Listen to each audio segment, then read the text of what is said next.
ओम शांति। अपना कल्याण करना है तो हर प्रकार की परहेज रखो। और कौन कौन सी परहेज रखनी है ये ब्राह्मणों को अच्छे से मालूम है, अच्छे से पता है। जो परहेज आज तक आप रखते आए हैं वो अब दुनिया रख रही है। आपके लिए सहज है, उनके लिए कठिन है। अब उन्हें परहेज समय और परिस्थितियां करवाएंगी और आप ये परहेज जन्मते ही करते आए हो। इसीलिए अगर फूल बनना है तो पवित्र के हाथ का शुद्ध भोजन खाओ। जैसी मनोवृत्ति होती है वैसा भोजन में असर जाता है, ये सबको पता है। अन्न का मन पर बहुत प्रभाव पड़ता है, इसलिए अन्न शुद्ध मन शुद्ध कहा जाता है।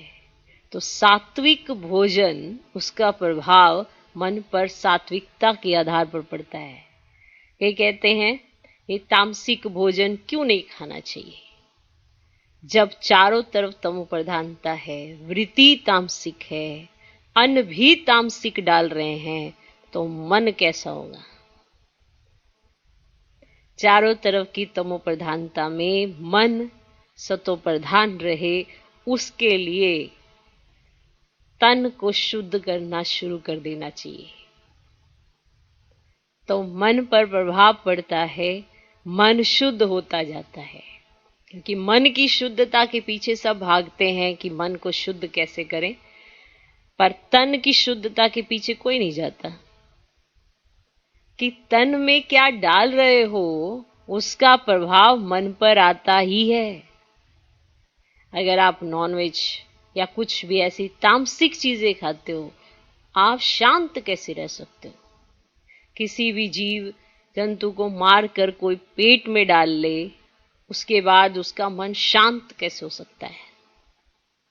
किसी की भी हत्या करके मन बेचैन होगा, तो जो जीव जंतु हैं उनकी हत्या करके पेट में डाल लेना, तो मन शांत कैसे होगा। तो ये तो एक सबको उदाहरण पता है। पर तामसिक चीजें जिसके लिए मना किया जाता है कि ये मत पेट में डालो, तो अगर डालेंगे उसका प्रभाव मन पे जरूर पड़ता है। जैसी वृत्ति से बनाया हुआ भोजन होगा उसका भी प्रभाव मन पे पड़ता है, ये किसी को नहीं पता। तो वृत्ति का प्रभाव मन पर कैसे पड़ता है, कैसे उस अन्न का प्रभाव पड़ता है। जब आप प्रसाद ग्रहण करते हैं जो शुद्ध विचारों से बनाया जाता है, उसका स्वाद और तामसिक वृत्ति में बनाए हुए भोजन का स्वाद, दोनों में अंतर होता है। उसको आप श्रद्धा से ग्रहण करते हो, उसको वैसे ही ग्रहण करते हो। तामसिक वृत्ति खाते ही विचार चेंज, ये होता है। ऐसा नहीं है कि उसका प्रभाव नहीं पड़ता, प्रभाव पड़ता है। धीरे धीरे पढ़ते पढ़ते वृत्ति बदल जाती है। और अगर आप शुद्ध भोजन स्वीकार करते हो, माना कि एक धक से तो हम शुद्ध विचारों के नहीं होंगे, लेकिन आपका मन कंट्रोल में जरूर होगा, आपके पास नियंत्रण जरूर होगा, कंट्रोलिंग पावर जरूर होगी। से कोई बात होती है तो कहीं आप खो देते हैं, हाथ पांव चलाने लगते हैं, तो ये भी तामसिक वृत्ति के कारण होता है कि दिमाग में एकदम प्रेशर पड़ा और उस वृत्ति की वजह से हाथ पांव चलने लग जाते हैं। क्रोध सब मनुष्य आत्माओं को होता है, लेकिन किसका नियंत्रण अपने ऊपर कितना है, ये उसके अन्न पर भी निर्भर करता है। अगर शुद्ध विचारों से भोजन बनाया जाए तो वो प्रसाद बन जाता है, परमात्मा को स्वीकार कराया जाता है, तो उसमें शक्ति आ जाती है।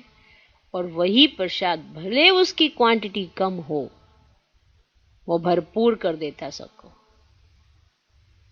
भरपूरता की तरफ चला जाता है। जैसे कहते हैं ना, बरकत पड़ गई। और एक वही चीज अगर मनोवृत्ति सही नहीं है तो बनाई तो बहुत थी, लेकिन किल्लत पड़ गई कि अगर कोई आ भी जाए ऊपर से तो उसको वो ग्रहण नहीं कर सकता उस चीज को। तो शुद्ध विचार, शुद्ध आहार बहुत प्रभाव डालता है। इसलिए पवित्र के हाथ का भोजन शुद्ध भोजन इसलिए कहा जाता है। पवित्रता जिसने अपनाई, अगर उसके हाथ का भोजन, तो वो ब्रह्मा भोजन बन जाता है।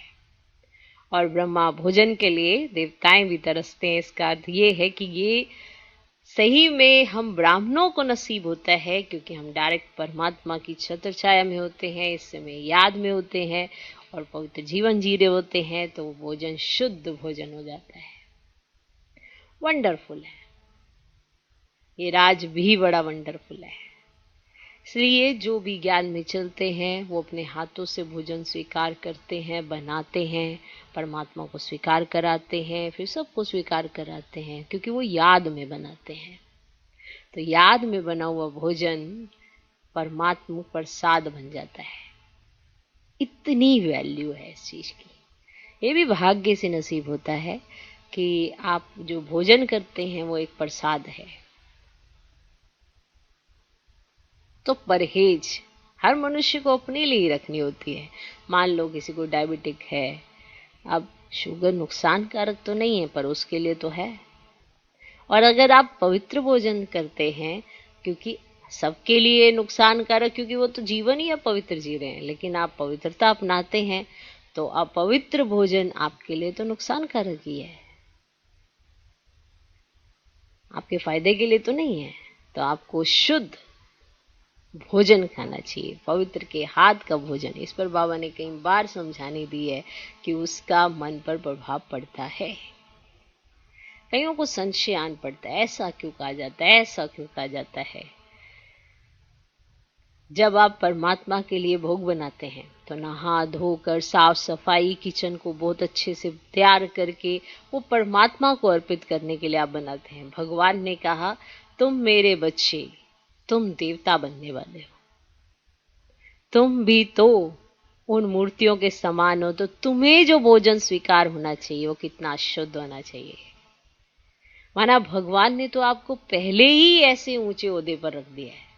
अभी हम बने नहीं हैं, परंतु परमात्मा ने पहले ही ऐसे ऊंचे ओहदे पर रख दिया है, जिसके कारण हम अशुद्ध भोजन स्वीकार नहीं कर सकते, इस शरीर रूपी मंदिर में नहीं डाल सकते, क्योंकि आत्मा इसमें बैठी मूर्ति है, उसको वो भोग स्वीकार नहीं करा सकते जो अशुद्ध हो, अपवित्र के हाथ का हो। इसीलिए तुम्हें बहुत परहेज रखनी है, क्योंकि परमात्मा ने तुम्हें पहले ही एक ऐसे ऊंचे ओहदे पर रख दिया है। अपने समान बनाने के लिए वो कितनी मेहनत कर रहे हैं। सोचो, भगवान भगवती बनाने के लिए इतनी मेहनत चल रही है। भगवान आए, भगवान भगवती बनाए, तो उसके लिए कैसा तन होना चाहिए, कैसा मन होना चाहिए, इसकी कंप्लीट समझानी हमको मिलती है। इसलिए परहेज बहुत जरूरी है, शुद्धता बहुत जरूरी है, पवित्रता बहुत जरूरी है। ओके, क्योंकि हमें अपना कल्याण करना है और कल्याणकारी बाप हमारे कल्याण के लिए हमें परहेज बता रहे हैं, तो हमें ये परहेज रखनी है। क्यों करनी है, कैसे करनी है, इस पर आप विचार करें, लेकिन ये रखनी है क्योंकि ये बहुत जरूरी है आप आत्माओं के लिए। तो जो भी आपके संपर्क में भी हैं, अगर उनको भी आप बचाते हैं अशुद्धता से, तो आपके जीवन में प्लस पॉइंट ही होगा ना। उनको भी बचाइए। कई कहते किसी के घर जाते तो ऐसा करना पड़ता है, ऐसा आप बना के खिलाइए, आप बना के खिलाइए, आप परमात्मा प्रसाद बनाइए। प्रसाद तो सबको पसंद आएगा। थोड़ी सी मेहनत अगर करनी पड़ भी जाए, हड्डी सेवा करनी पड़ जाए, तो वो तो बहुत अच्छी बात है ना। हम कहीं जाते हैं तो सोचते हैं कि कोई हमारी खातिरदारी करे। अगर आप ऐसे बन जाओ कि आप कहीं भी जाएं तो आपके द्वारा दूसरों की खातिरदारी होने लगे, तो सब आपको चांस देंगे। ऐसी बात नहीं है। तो परहेज बहुत जरूरी है, और परहेज बड़ी युक्ति युक्त करते हुए सबका कल्याण करना है। तो अपना कल्याण करना है तो बहुत परहेज रखनी चाहिए। जैसे डॉक्टर किसी को कोई चीज के लिए मनाही कर देता है तो बड़े भवके के साथ बताते हैं, नहीं ये मुझे नहीं खाना है, मेरे डॉक्टर ने ये खाने के लिए मना किया है। आजकल लोग डाइट करते हैं, कितनी परहेज करते हैं, क्यों? उनके शरीर के लिए, अपने शरीर के लिए, और बड़े भवके के साथ बोलते हैं कि नहीं हम डाइट पर हैं और हमको ये परहेज करनी है, और उसमें वो अपना फक्र समझते हैं। तो अगर आपको शुद्धता के लिए परहेज करनी पड़े तो आप क्यों ऐसे हो जाते हो कि जैसे कि पता नहीं आपने क्या कर दिया। अपनी परहेज पर खुद में भी अपने आप को ऐसा एहसास होना चाहिए कि वाह बाबा ने मेरा क्या जीवन बनाया है, तब तो किसी और को बता पाएंगे कि आपका जीवन कितना महत्वपूर्ण है। अगर आप शुद्ध होंगे तो आपके आसपास का वायुमंडल आप शुद्ध बनाएंगे और उसमें आने वाली हर एक आत्मा का आप कल्याण कर पाएंगे। तो परहेज क्यों जरूरी है, इस पर जरूर विचार करना। ओम शांति।